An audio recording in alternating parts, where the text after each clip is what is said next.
Welcome to the NWAETC Project ECHO. I'm Kent Unruh, and it's my pleasure to introduce Dr. John Scott, Assistant Professor at the University of Washington, Co-Director of the Hepatitis and Liver Clinic at Harborview, and Director of Project ECHO Initiatives here at the University of Washington. Please welcome Dr. Scott.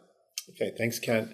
So it's been about 9 months since I think we talked about viral hepatitis in the context of HIV, and there's been quite a bit of publications that come out, I think 3 or 4 just in the New England Journal of Medicine alone. So I wanted to share with you some of the advances in hepatitis C in particular. So first of all, I wanted to briefly go over the standard of care here in 2013 and then talk about the first generation directly acting antivirals for hepatitis C, and then move on to what probably a lot of people are hearing about in the popular press is about these polymerase inhibitors for hepatitis C. So first of all, has been quite a bit of data published in the use of pegylated interferon ribavirin for hepatitis C in the context of HIV. This data is now almost 10 years old, and there were 3 main studies, the ACTG 5071, which was done here in the United States, Apricot, also done in the United States, and Ribavirin, which was a French study. And what you can see is that the cure rate for genotype 1s was not that great, anywhere from 14% to 29%.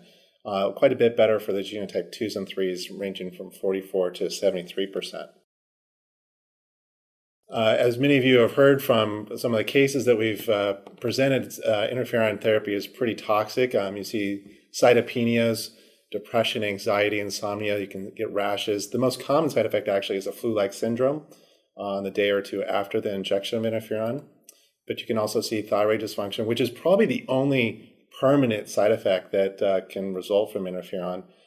Patients who already have retinal disease, especially from hypertension or diabetes, are especially prone for getting interferon-related retinopathy. This is reversible once you stop the treatment. And then other unpleasant side effects like nausea, vomiting, diarrhea, and a ACE inhibitor like cough. This is dry cough you get with ribavirin. So in summary, the genotype 1 is the hardest to treat form of hepatitis C. 2s and 3s do much better. The main toxicities are hematologic, psychiatric, and what we call constitutional. There are many factors that help to predict response, not just the genotype, but you may have heard us talk about IL-28, which is a genetic test that can be done, the level of fibrosis. So there's a lot of things we can take in the equation when we counsel patients on their chance of response. But in general, we like to say that co-infected patients have a cure rate on total of around 50%. So in 2011, there were 2 new drugs that were approved for hepatitis C. Now this is, importantly, the FDA labeling is for HIV negative patients. So that's why it's in red here.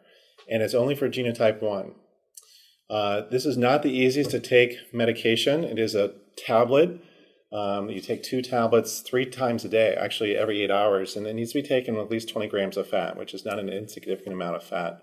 Use that medication for 12 weeks in conjunction with interferon ribavirin, and then a follow-up period of between 12 and 36 weeks.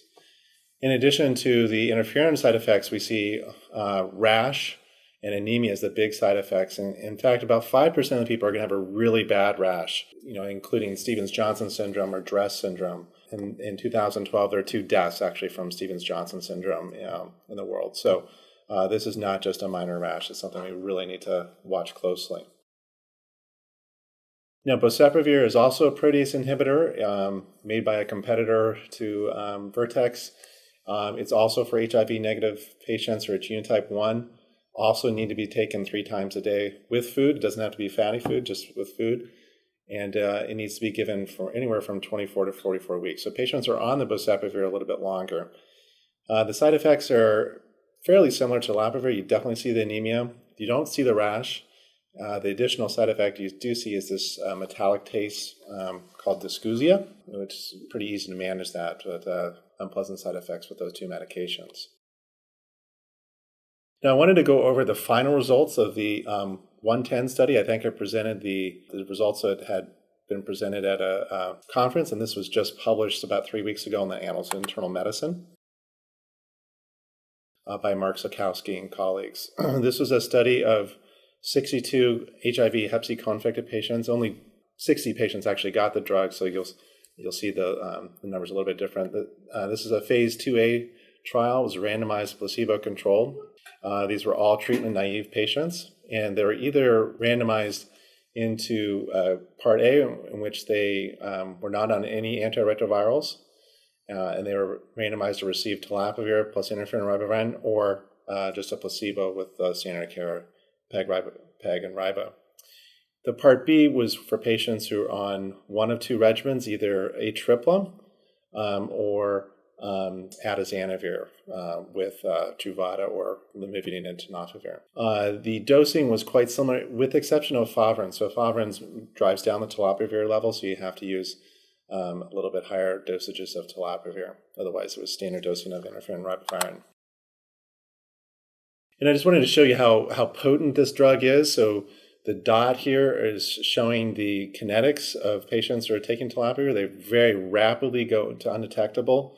So pretty much all the patients are undetectable by week 4 versus, maybe half the patients are getting to undetectable by week 12 with the standard of care. So the good news is that the cure rate was much better. So about a 30% difference between the standard of care, 73% versus 45%. And just to give you a little bit of context, this is about the same number as we see in HIV negative patients. It doesn't seem to be that HIV played that much of a role in terms of affecting your chance of cure. So what about the various ART regimens? Didn't seem to really matter that much. The patients who are on no ARV, that is 71%, and bear in mind these are small samples, so that might affect your interpretation of the slide, but it looks like all the ARV regimens did quite well. In terms of side effects, there definitely was a signal for more pruritus and rash, but most of the rashes tend to be mild here. 34% had a rash with Telaprevir versus 23% in the Peg-Riba. And I kind of consider pruritus to be along with that rash side effect spectrum.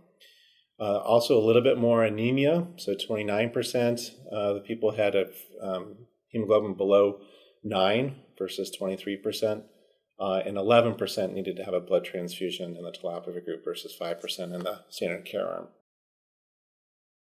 This is the summary of the HHS antiretroviral therapy guidelines. So patients who are not on ARVs can use either Boceprevir or Telaprevir. If you're on a raltegravir-based regimen, there's not that many significant drug interactions, so you can use both Boceprevir and Telaprevir. But if you're using a PI, you should not use Boceprevir.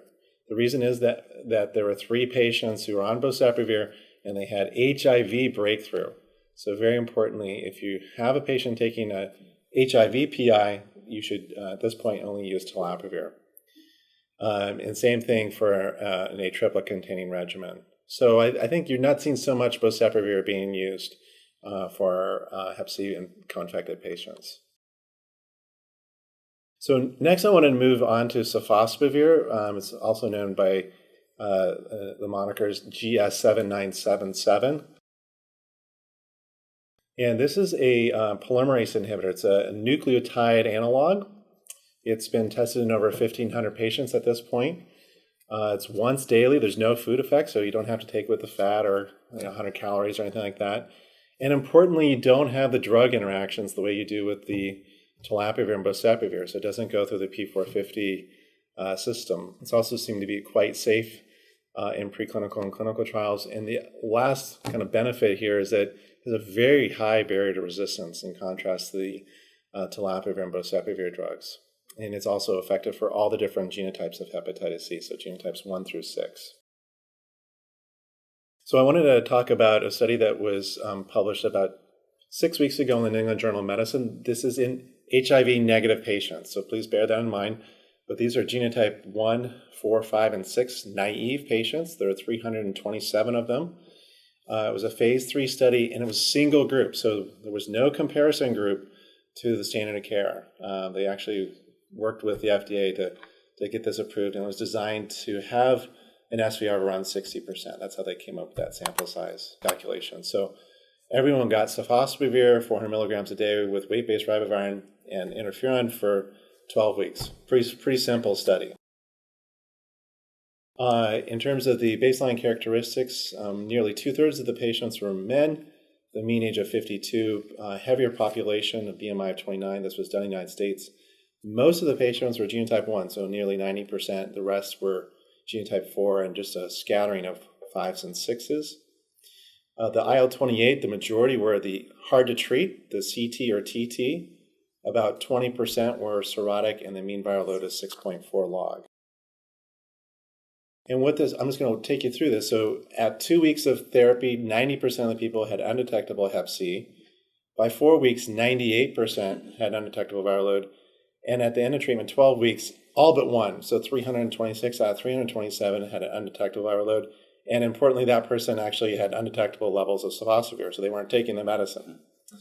There was some relapse, though. So once they stopped treatment, about 7% had a detectable virus at 4 weeks, and an SVR12 was 90%.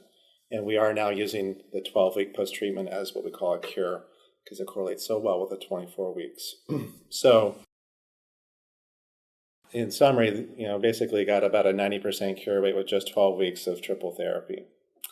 Now, you might be wondering about genotype 2s and 3s. This was published in the same article called the FISSION Study. So Gilead likes particle physics, I guess. The neutrino, fission, ion, all those things. They had 500 patients, also phase 3, naive. And in this study, they actually did have a comparator group. So they did have a placebo arm. It was designed as a non-inferiority trial. So very comparable groups. The randomization worked. I do want to point out there were 20% cirrhotics in both groups. And here's the cure rate. So the patients who got Sofosbuvir and Ribavirin, so that's interferon-free, for just 12 weeks, 67% cure rate. That was exactly comparable to the PEG and Ribavirin for 24 weeks. But if you break it out, if you look at the patients who got just Sofosbuvir with genotype 2, it was 97%, and for genotype 3 is 56%. So we traditionally have lumped the genotype 2s and 3s together, but it's very clear that the 2s do much better than the genotype 3s. So there actually were no reliable predictors of response, including IL-28, cirrhosis, viral kinetics, racial group, or Hep C genotype, at least for the genotype 1, 4, and 6. The 2s clearly did better than the 3s. So in terms of side effects, most of the side effects were related to the interferon. So the usual fatigue, headache, nausea. About 23% had a mild anemia and 2% had a pretty severe anemia. Not a lot of neutropenia. 15% had a borderline neutropenia with 5% going below 500. And there definitely was a signal for fewer cytopenias, depression, myalgias in the interferon-free group. None of the patients who relapsed developed antiviral resistance, including this S2A2T mutation, and as I said before, very few drug-drug interactions. So what are the take-home points? Number one is that the current standard of care with interferon have a lot of side effects. It seems that Telaprevir is as safe and effective for HIV patients. Just got to watch out for some of those drug-drug interactions and side effects. The most important drug-drug interaction with Telaprevir is with statins. It's an absolute contraindication to use Telaprevir, Boceprevir. Sofosbuvir seems to be very promising. It will be FDA approved for naive genotype 1 patients and genotype 2s and 3s of both the naive and experienced stripes in probably 3 or 4 months. I think the big hole in Sofosbuvir's armor is genotype 3. That's still the difficult to treat group. And stay tuned, because this is an area where there's a lot of new therapies, new classes of drugs that will probably be out in the next year or so. So stay tuned. I think that the days of interferon are coming to an end with this year and the genotype 2s and 3s, and hopefully for everyone else in the coming years. So I just wanted to make sure everyone knows about some other great resources that are available through the HEP web study as well. And I'd be happy to answer any questions.